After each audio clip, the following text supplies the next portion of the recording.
O intuito de hoje é falar sobre storytelling, que é a jornada do herói. Mas antes, eu quero que você entenda que não é somente a jornada do herói, né? Nós queremos trazer algo mais intenso, algo que realmente traga valor, que você possa compreender, se imaginar dentro disso, para que você possa utilizar a seu favor aquilo que nós vamos trazer como as dicas.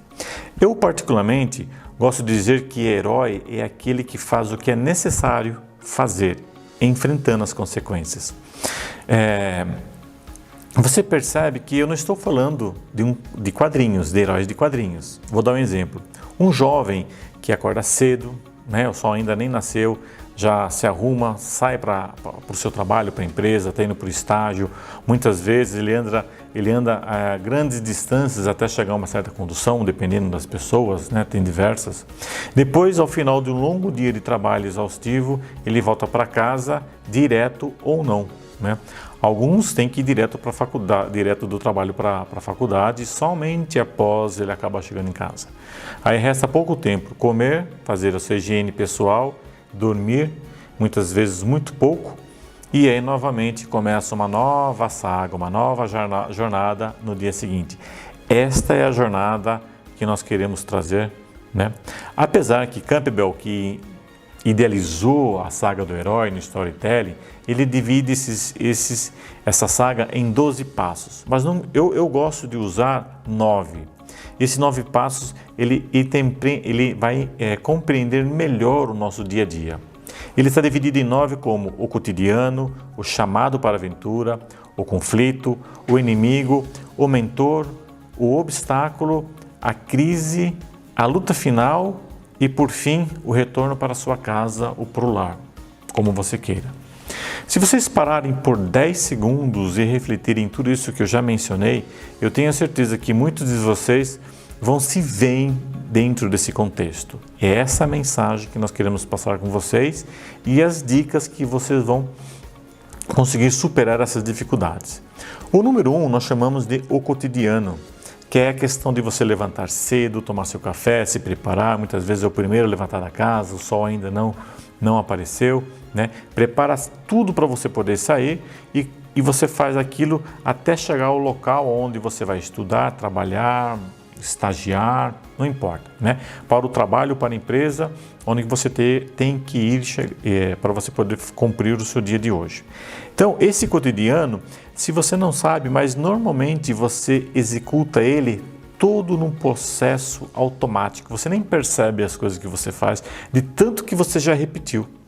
Aproximadamente 95% das coisas que você faz ao longo do seu dia, você faz de uma maneira automatizada, sem ao menos perceber. E é isso que nós chamamos de multitarefas. Alguns fazem mais, outros fazem menos. Não importa. E o que acontece? Quando você está no processo automático, né, o cérebro ele faz e usa dessa forma para que ele possa poupar energia e você chegar ao final do dia ainda com possibilidade de ir até a faculdade, por exemplo, né? Quando você raciocina, pensa, tudo isso que você faz, ele é mais lento para o cérebro e por essa razão ele acaba gastando mais energia. Então, se nós fôssemos comparar, eu digo o seguinte: quando você está no piloto automático, você gasta menos energia e o decorrer desse processo ele é rápido. Quando você está pensando, raciocinando, esse processo ele é lento, requer tempo e isso requer mais energia, mais gasto. Tá certo? Então, quando você está no automático ou no piloto automático, você pode passar por circunstâncias que sejam do seu cotidiano, como eventos, ou algumas vezes você está no ônibus e tomou um pisão no pé, no metrô e deu uma topada ao subir ao degrau, você está no cruzamento e de repente alguém te fecha com o carro, não importa. Isso pode desencadear um estímulo e esse estímulo geralmente ele é seguido de uma reação. Essa reação geralmente ela é negativa, porque eu disparo um sentimento negativo, eu tomo uma atitude negativa e gero uma reação negativa. É o fato de você estar e fazer alguns sinais obscenos no trânsito. Já sabe, não preciso nem completar, beleza? Qual é a dica que eu trago para vocês? Você precisa mudar esse padrão, você precisa mudar essa situação, você precisa treinar isso daí. E é necessário, primeiramente, mudar a sua forma de positivo para positivo. É estimular o pensamento positivo. Quando você estimula o pensamento positivo, consequentemente você tem um sentimento positivo, uma atitude positiva, e isso vai gerar uma ação positiva. Tá certo? Essa é a ideia primordial, mudar o seu padrão.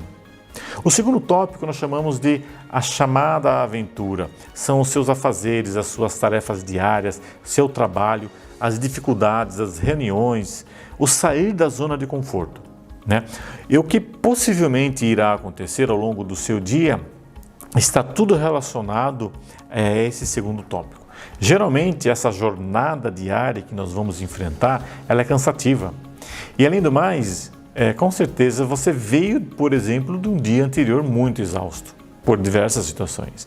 Nós dizemos que mentalmente nós criamos dentro de nós mesmos indagações e uma sequência de questionamentos que ela é incompleta, que ela é errada.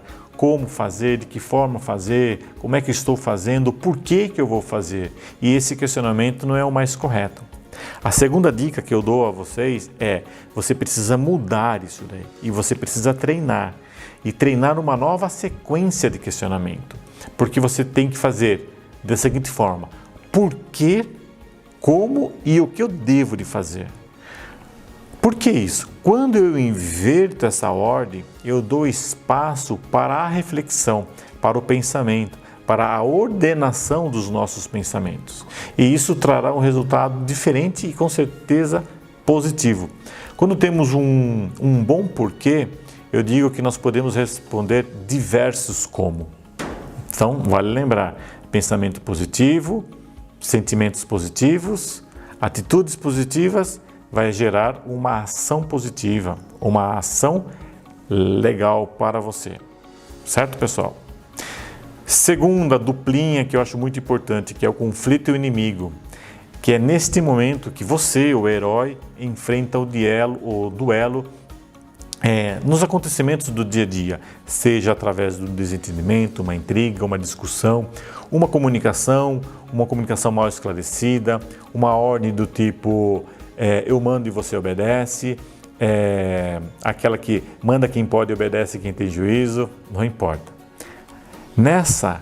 A terceira dica que nós damos é: você precisa desenvolver uma habilidade que ela se chama resiliência. Imagine você com um elástico na mão. Quando você tensiona, você puxa, você cria uma força sobre o elástico, ele vai se esticar.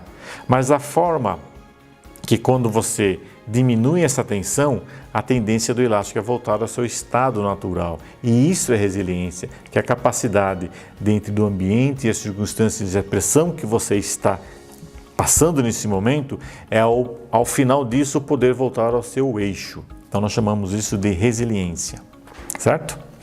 Quinto passo é o chamado do mentor. É aquela figura que a pessoa ela é mais velha, ela é sábia, é o mestre, é aquela que irá despertar no herói, no caso você, a força necessária para você poder enfrentar o ambiente e as circunstâncias que você se encontra. Quarta dica, a meditação. Com certeza alguém vai me perguntar: pô, mas como é que você vai fazer meditação? Você vai parar na hora de uma discussão? Não, não é isso. Não é isso que nós estamos dizendo. Essa meditação, você vai aprender a desenvolver, a controlar a sua respiração. Ela tem que ser silenciosa, ela tem que ser longa e profunda. Para quê? Para que você possa oxigenar o seu cérebro, oxigenar o seu sangue, que em paralelo vai se oxigenar o seu cérebro. E o cérebro ele está tensionando os seus músculos, e você precisa liberar ele para ele poder o quê? Raciocinar, porque ele está comandando tudo nesse momento. Então, quando ele comanda todo esse processo, ele vai tirar, partes e você vai deixar de ter um bom raciocínio, um bom pensamento. Então, com a respiração você relaxa, respira, você oxigena e assim você leva mais a corrente sanguínea para o cérebro, você tem pensamentos mais coerentes. Fechado? Aí nós vamos por uma outra dupla chamada de obstáculos e a crise. Os obstáculos é tudo aquilo que irá impedir você de um bom trabalho. São as suas barreiras, as barreiras que vão lhe impedir, que porventura pode aparecer ao longo do seu dia. E juntamente com isso vem a crise. Qual é a crise? É a briga interna do seu eu, perguntando a si mesmo se eu vou conseguir superar tudo isso, porque eu não tenho competência, ou porque eu não tenho habilidade, ou porque eu não consigo superar. Quinta dica: você precisa aprimorar suas habilidades, inatas ou não. Muitas vezes a pessoa nasce com uma determinada habilidade. Você precisa se instruir melhor, ler coisas mais edificantes, porque quando você desenvolve, você busca por algo melhor. Como, por exemplo, você pode buscar uma comunicação assertiva, uma persuasão, uma resiliência, os seus pensamentos, análise de pensamentos críticos ou soluções de problemas complexos. Com certeza, eu digo isso por você como experiência, ele vai transformar você numa outra pessoa. Acredite em mim. Por fim, os dois últimos passos que nós chamamos de o confronto final e a volta para casa, ou a volta para o lar. Depois de um dia exaustivo, cheio de dificuldades, problemas, discussões afloradas, intrigas mal resolvidas, enfim, mas com as novas habilidades que você já adquiriu até esse determinado momento, você terá a capacidade de lidar com as circunstâncias de ambiente que estão à sua volta. E agora, obviamente, os resultados são muito melhor do que era antes, quando você ia não para uma batalha, né? E hoje, você colocando a ideia de uma batalha, com certeza você vai chegar ao final do dia como uma nova superação. Legal, pessoal? E por fim, para aqueles que ficaram até aqui, eu tenho um bônus que é a sexta dica, que é: tire um tempo para relaxar. Isso é muito importante ao final. Eu vou dar um exemplo de uma história de um lenhador que durante uma competição, para ele poder vencer e cortar o tronco mais rápido, o lenhador parava para relaxar e acender um charuto, né? Depois de alguns minutos fumando e descansando, ele voltava e começava novamente a lenhar e acabava vencendo essa competição. Quando perguntaram para ele qual era a sua estratégia, né, para você poder vencer, e ele respondeu assim: enquanto eu dava umas pitadas no meu charuto, eu estava ali afiando ou amolando o meu machado. Tá certo? Descansar para se aprimorar, não esqueça disso. Bem, enfim, pessoal, agradeço a todos que ficaram até aqui. Se inscrevam em nosso canal, deem seu feedback, ele é importante para nós, porque a Lever só cresce através dos feedbacks. Um forte abraço, nós nos vemos em breve com mais um outro tema legal para vocês, beleza? Muito obrigado.